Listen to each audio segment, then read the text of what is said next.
प्यारे विद्यार्थीगण, कक्षा 10वीं में आप लोगों ने क्रमिक रूप से कुल 4 भागों में सिर्फ व्याकरण में पुस्तक का अध्ययन किया है। जो पाठ एक ऐसे ही था, चूंकि मई तक के पाठ्यक्रम में सिर्फ पाठ एक ही आप लोगों को पढ़ना है, अतः सिर्फ पाठ एक को ही पूर्णतः बेहतर ढंग से आप लोगों को समझाने का प्रयास किया गया था, जो कुल 4 भागों में था। तो ऐसी स्थिति में क्रमिक रूप से अब भाग 5 ही होगा इसके बाद, और भाग 5 के रूप में अब जो आपका मूल पाठ्य पुस्तक है क्षितिज, उस क्षितिज के काव्य खंड का मैं प्रारंभ करता हूं। और आप में काव्य खंड प्रारंभ में ही आता है, इसलिए पाठ एक ही है। तो मैं यहाँ पाठ 1 जो सूरदास जी द्वारा रचित पद है, जो सूरदास जी की महान रचना सूरसागर से लिया गया है। सूरदास जी एक महान भक्त होने के साथ साथ एक महान कवि और एक महान संगीतज्ञ भी थे, साथ ही एक कुशल मधुर स्वर में गायन करने वाले एक महान गायक भी थे। तो इनके बारे में पाठ 1 है, कक्षा 10वीं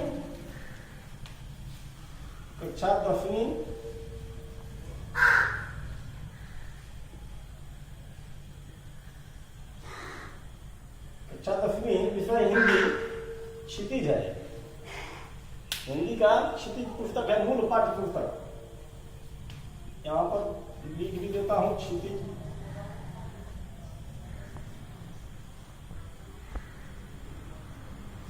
चलिए, तो क्षितिज है पाठ 1। पाठ का शीर्षक है पद। रचनाकार हैं महान संत कवि सूरदास जी। सूरदास जी के बारे में अभी आप लोगों ने जाना कि वे एक महान संत के साथ साथ एक महान संगीतज्ञ और गायक भी थे। कवि के रूप में तो आप देख ही रहे हैं। इनका संक्षिप्त रचनाकार परिचय है। रचनाकार ये हो गए सूरदास जी। फिर जन्मकाल, इनका जन्मकाल जो है सन ईस्वी में 1478 ईस्वी है। इनका जन्मकाल 1478 ईस्वी में सूरदास जी का जन्म हुआ था। कहां पर? जन्म स्थान है रेणुका क्षेत्र, रुनकता या रेणुका क्षेत्र। कुछ विद्वानों का मत है और कुछ विद्वानों का मत है बल्लभगढ़ के पास सिही नामक गांव, बल्लभगढ़ के पास सिही नामक गांव में या रेणुका क्षेत्र में सूरदास जी का जन्म हुआ माना जाता है। निधन काल सन ईस्वी में 1583 ईस्वी है। 1583 ईस्वी में सूरदास जी का निधन हुआ था। और इनका निधन स्थान है गोवर्धन के पास पारसौली नामक गांव। गोवर्धन के पास पारसौली नामक गांव में सूरदास जी का निधन हुआ था। ये निधन स्थान हो गया। ऐसे इनकी रचनाओं के बारे में काशी नागरिक प्रचारणी सभा और आपको पुस्तकालय की जो नामावली सूची है, उसके अनुसार इनके कुल ग्रंथों की संख्या 25 मानी जाती है। इनके कुल ग्रंथों की संख्या 25 मानी जाती है। लेकिन विडंबना है कि जो प्रमाणिक तौर पर उपलब्ध हैं मात्र उनकी संख्या 3 ही है। सूरसागर, सुरसरावली, साहित्य लहरी। सूरसागर, सुरसरावली और साहित्य लहरी, ये इनके 3 महान ग्रंथ प्रमाणिक रूप से उपलब्ध हैं। इनके द्वारा लगभग 1.25 लाख पद रचित किए गए हैं और इनका निवास स्थान जब ये वैराग्य धारण कर लिए तो उसके बाद इनका निवास स्थान गौ घाट पर था, जो आगरा और मथुरा के बीच में पड़ता है। चलिए आगे बढ़ते हैं इनकी रचना की ओर, जो हम लोगों को इस पाठ में पढ़ना है, पाठ 1 में पढ़ना है। तो काव्य खंड का पहला पाठ, पाठक्रम संख्या 1 ही है। चूंकि काव्य पाठ 9वीं कक्षा में आप लोग पढ़े थे, पाठ संख्या 9 से, लेकिन यहाँ पर संयोग से प्रथम भाग में ही काव्य खंड को दिया गया है और इस तरह से पाठ 1 ही आपका हो गया है। आइए, पद है सूरसागर के उद्धव संदेश नामक खंड से भ्रमर गीत से लिया हुआ पद है। यह सूरदास जी की जो सूरसागर रचना है, इसमें खास तौर पर मैं बता दूं कि वात्सल्य रस और श्रृंगार रस का पूर्णतः समावेश है। तो 2 रसों की इसमें प्रधानता आती है। यहां जो अभी पद है आपको पढ़ना है, भ्रमर गीत का पद, सूरसागर के उद्धव संदेश खंड के भ्रमर गीत को जो यहां पर दिया हुआ है, यह सिर्फ आपको श्रृंगार रस के तहत है। श्रृंगार रस के तहत दिया हुआ है और उसमें भी यहां पर श्रृंगार रस का सिर्फ वियोग रूप ही है। क्योंकि श्रृंगार रस भी आप जान लें कि 2 रूपों में विद्यमान है। श्रृंगार रस में पहला रूप संयोग होता है और दूसरा रूप वियोग होता है। तो जब गोपियों संग कृष्ण रास लीला करते हैं, वह संयोग श्रृंगार का उदाहरण है।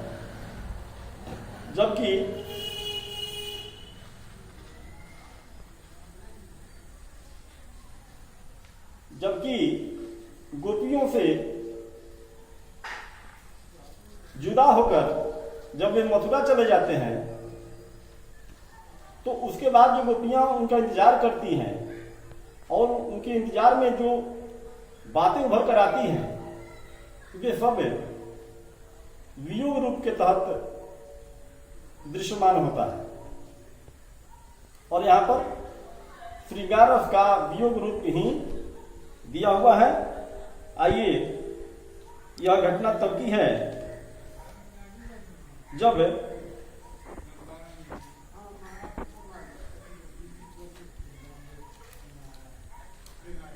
श्री कृष्ण मथुरा जाने के बहुत दिन बाद भी स्वयं न आकर के और सकारात्मक संदेश न भेज करके भूल जाने की बात का संदेश अपने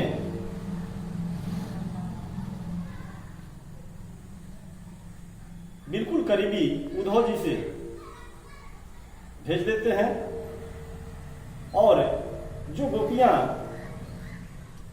अब कृष्ण आएंगे, अब कन्हैया आएंगे या कोई अच्छा संदेशा भेजेंगे, कोई आशाजनक संदेश भेजेंगे, आ ही जाएंगे, इस तरह की उम्मीद लेकर के एक एक क्षण व्यतीत करती हुई, एक एक दिन, एक एक रात व्यतीत करती हुई वे एक लंबे अरसे गुजार ली होती है। और अब उनके इंतजार का सब्र टूट रहा होता है। ठीक उसी वक्त कन्हैया अपने भक्त मित्र करीबी उद्धव से संदेश भेजते हैं कि आप उन्हें अपने ज्ञान से पुष्ट करें, उन्हें बताएं कि भक्ति का दूसरा मार्ग भी है। गोपियां सिर्फ प्रेम मार्ग को ही अपनाई हुई हैं अभी तक, तो जाकर जरा अपने ज्ञान से आलोकित तो करें उद्धव जी, बताएं कि ज्ञान मार्ग से भी गोपियां मुझे प्राप्त कर सकती हैं। तो जो हुआ सो हुआ, अब गोपियों को बताइए कि गोपियां मुझे भूल जाए और ज्ञान मार्ग से मुझे प्राप्त करें, योग करें, साधना करें और इस मार्ग से भी वे मुझे पा सकती हैं। और ऐसा ही संदेश लेकर उद्धव जी आ जाते हैं गोपियों के बीच। तो गोपियां उन पर व्यंग करती हुई कैसे कहती हैं, वो प्रारंभ करता हूं। उद्धव तुम हो अति बड़भागी। पहली पंक्ति है उद्धव तुम हो अति बड़भागी। उद्धव संबोधन है, हे उद्धव तुम हो अति बड़भागी, तुम तो बहुत बड़े भाग्यशाली हो। क्योंकि यहां व्यंग किया गया है, बहुत बड़े भाग्यशाली हो का मतलब बहुत बड़े भाग्यशाली नहीं हो, बल्कि ठीक इसके विपरीत हो। क्या हो? बहुत बड़े अभागा हो, भाग्यहीन हो। हे उद्धव तुम हो अति बड़भागी। हे उद्धव तुम तो बहुत बड़े भाग्यशाली हो। क्यों? उस भाग्यशाली का कारण क्या बताती हैं, तो आगे देखिए। अपरस रहते स्नेह तगात, क्योंकि तुम स्नेह के तगात से, स्नेह तगाते के का अर्थ से है, हे उद्धव तुम बहुत बड़े भाग्यशाली इसलिए हो क्योंकि सदैव तुम अस्नेह के बंधन से, तगा मतलब बंधन, धागा, तो अस्नेह रूपी बंधन या धागा से तुम सदा ही अपरस रहते, सदा ही अपरस रहे हो, मतलब अस्पर्शित रहे हो, अछूते रहे हो। सदा तुम अपने रूपी बंधन से अछूते ही रहे हो और स्पर्शित ही रहे हो, और ना ही मन अनुरागी, और ना ही तुम्हारे मन में किसी प्रकार का अनुराग ही है। अनुराग अर्थात प्रेम। तो नहीं तुम किसी अपने के बंधन से कभी बंधे हुए रहे, और नहीं तेरे मन में कभी अनुराग का बीज ही अंकुरित हुआ। इस प्रकार से तुम बहुत बड़े भाग्यशाली हो। तो स्पष्ट हो जाता है कि जब तुम्हारे मन में न अनुराग रूपी बीज का अंकुरण हुआ, नहीं किसी से स्नेह का बंधन बांधा, तो किस प्रकार का तुम भाग्यशाली हो सकता है ना? यह वो जताना चाहती हैं गोपियां उद्धव पर, अपने बात का प्रभाव छोड़ना चाहती हैं व्यंग के माध्यम से। और साफ जाहिर है कि इस प्रकार का व्यक्ति, जो लक्षण यहां बताया गया, इस प्रकार का व्यक्ति बिल्कुल निरस और जो है सो एकांकी माना जाएगा। और इसी आधार पर चूंकि गोपियां ठीक उद्धव के इस स्वभाव के विपरीत हैं, इसीलिए वे व्यंग कसती हैं कि हे उद्धव तुम हो अति बड़भागी, अपरस रहत स्नेह तगात है, ना ही मन अनुरागी। हे उद्धव तुम तो बहुत बड़े अभागा हो, तुम तो बहुत बड़े भाग्यहीन हो, क्योंकि कभी तुम किसी से स्नेह रूपी बंधन से बंधा ही नहीं, किसी के साथ अब स्नेह का बंधन बांधा ही नहीं तुम, और ना ही किसी के लिए तुम मन में प्रेम ही पैदा किया। तो ऐसी स्थिति तुम्हारी रही है। फिर गोपियां उद्धव के चरित्र का बखान करती हैं कि उद्धव का चरित्र कैसा है। पुरैनी पात रहत जल भीतर। हे उद्धव आपका चरित्र, यहां काव्य में तुम और तुम्हारा का जिक्र तो है, और दोनों ही रूपों का जिक्र करना कहीं से गलत नहीं है। आप या तुम दोनों ही तरह से वर्णन किया जा सकता है, इसमें कोई विसंगति नहीं है। आइए, पुरैनी पात रहत जल भीतर, तारस देह न दागी, ज्यों जल माह तेल की गागरी, गुण न ताको लागी। ये उद्धव आपका चरित्र बिल्कुल पुरैन के पत्ते यानी कमल के फूल के पत्ते और तेल वाले गागर का है। जिस गागर में तेल रखा जाता है उस तेल के गागर और पुरैन के पत्ते के समान आपका चरित्र है, स्वभाव है, बिल्कुल वैसा ही। क्योंकि पुरैन पात्र रहत जल भीतर, पुरैन का पत्ता जल के भीतर रहता है, जल के भीतर ही उस पौधे का विकास होता है।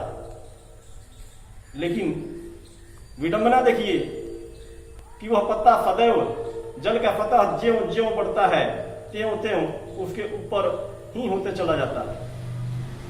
जल के सतह के ऊपर पुरैन का पत्ता रहता है, यानी कमल के फूल का पत्ता रहता है, और जल में जब तरंग उठता है तो स्वाभाविक रूप से तरंगित जल उस पर पड़ता ही पड़ता है।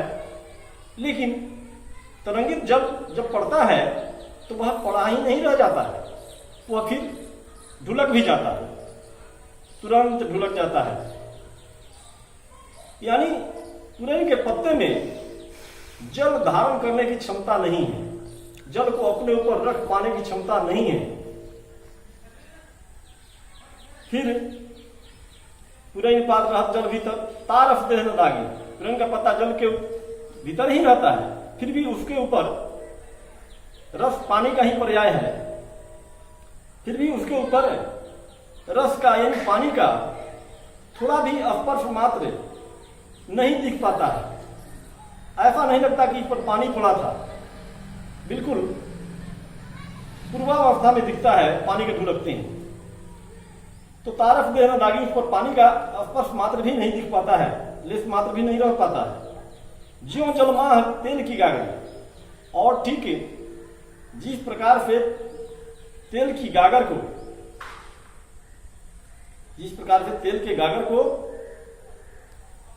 जल में डुबोया जाता है और जल में डुबोकर बाहर निकाला जाता है, तो उस पर पड़े हुए जो जल,